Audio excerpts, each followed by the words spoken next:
Assalamualaikum warahmatullahi wabarakatuh. Perkenalkan, nama saya Rido Alfitra Maidi dengan nomor BP 19 10 11 52610403. Baiklah, saya di sini akan mempresentasikan tugas SK Teori Organisasi Umum.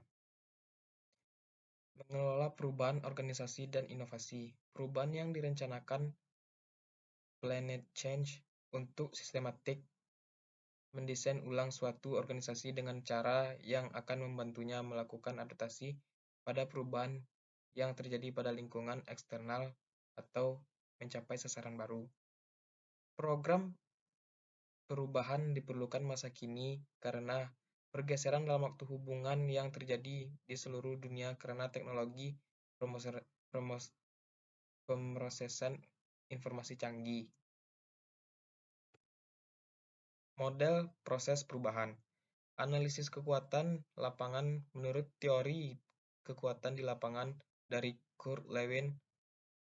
Setiap tingkah laku merupakan hasil dari keseimbangan antara kekuatan yang mendorong dan yang menghambat sumber penolakan.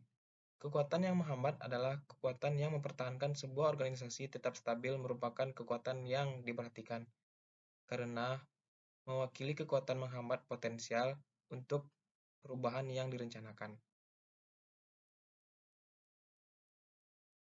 Proses perubahan, pencairan, unfreezing, membuat kebutuhan akan perubahan menjadi demikian nyata sehingga individu, kelompok, dan organisasi siap melihat dan menerima bahwa perubahan harus terjadi. Perubahan, changing, menemukan dan mengadopsi sikap nilai dan tingkah laku baru dengan bantuan agen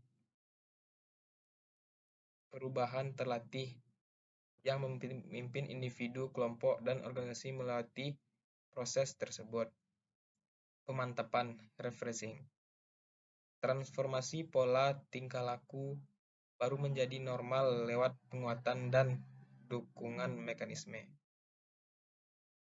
Pengembangan organisasi, organization develop, usaha jangka panjang yang didukung manajemen puncak untuk memperbaiki proses pemecahan masalah dan pembaruan organisasi, terutama lewat diagnosis yang efektif dan hasil kerjasama serta manajemen budaya organisasi dengan pendekatan khusus pada tim kerja formal, tim sementara, dan budaya antar kelompok dengan bantuan fasilitator, konsultan, dan menggunakan teori serta teknologi mengenai penerapan ilmu tingkah laku termasuk penelitian tindakan.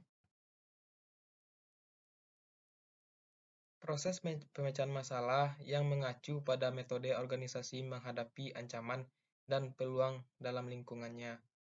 Proses pembaruan mengacu pada cara manajer melakukan adaptasi proses pemecahan masalah dengan pada lingkungan mereka. Penelitian tidak mengacu pada cara agen perubahan OD dan meneliti aspek organisasi yang diperbaiki dan cara organisasi dapat dibantu melaksanakan perbaikan ini. Berbagai tipe aktivitas OD. OD untuk individu, pelatihan kepekaan, sensitivity training, teknik pertumbuhan pribadi yang sudah cukup lama dan cukup luas tersebar.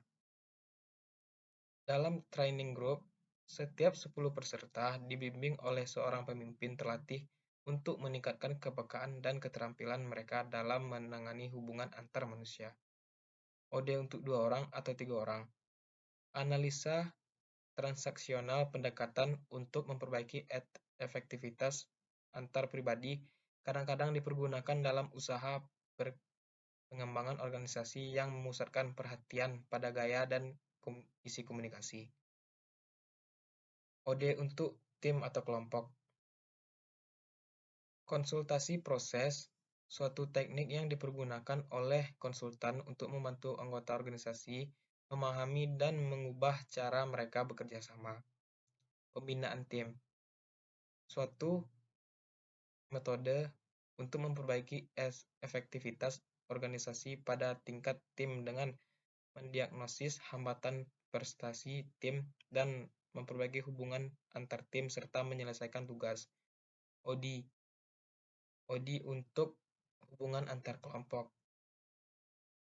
Rapat dapat diadakan untuk mungkin mana sebuah organisasi menilai kesehatan organ dan menetapkan rencana tindak untuk memperbaikinya.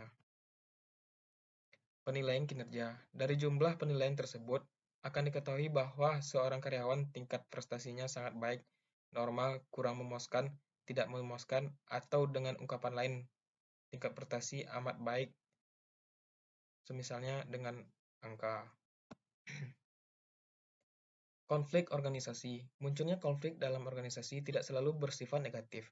Konflik ini bisa saja dijadikan alasan untuk mengadakan perubahan dalam keorganisasian. Tingkat-tingkat konflik. Pertama, konflik intra-perorangan, konflik antar perorangan, konflik antar kelompok, dan konflik antar keorganisasian. Sebab-sebab konflik. Persaingan terhadap sumber daya langka, ketergantungan tugas, kekaburan batas-batas bidang kerja, kriteria kinerja yang tidak sesuai, perbedaan-perbedaan tujuan dan prioritas. Tipe-tipe suatu konflik, yaitu konflik vertikal, yang terjadi antar atasan dan bawahan. Konflik horizontal, terjadi antara sesama karyawan atau kelompok yang berada pada hierarki yang sama. Konflik garis staf. Konflik terjadi antara staf pada bidang tertentu. Konflik peranan terjadi bila komunikasi antar anggota tidak kompatibel bagi pemegang peranan. Fase-fase konflik. Fase klasik. Konflik bisa muncul tapi bersifat sementara dan harus diselesaikan pihak manajemen. Fase help antara manusia. Konflik itu ada tapi bisa dihindari. Fase kontemporer.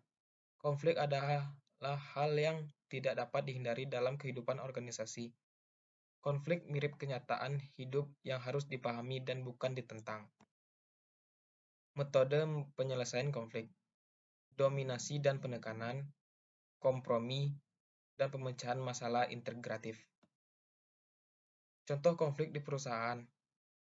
Penyebab konflik yang terjadi di dalam perusahaan CV Blessing White, Sidoarjo. Konflik terjadi melalui masalah gaji yang diberikan oleh owner.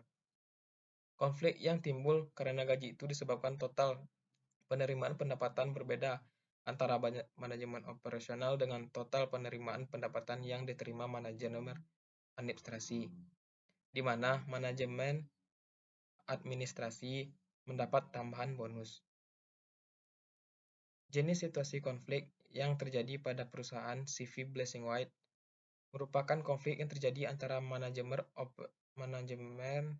operasional dan Muhammad Bahsori yang manajer administrasi yang bernama Wiwin Istrianingsih. Berikut digolongkan dengan konflik antar individu. Di mana konflik antar individu merupakan konflik antara seorang dengan orang yang lain secara individual berada dalam ketidaksesuaian. Ditambah pula, dampak itu juga memberikan pengaruh terhadap kinerja manajer operasional di mana dengan adanya konflik berikut, menimbulkan suatu konflik dengan dirinya sendiri.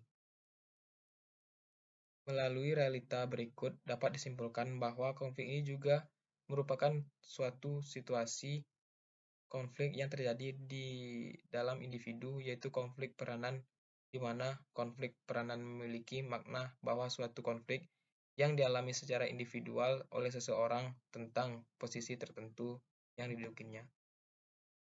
Sekian, terima kasih. Assalamualaikum warahmatullahi wabarakatuh.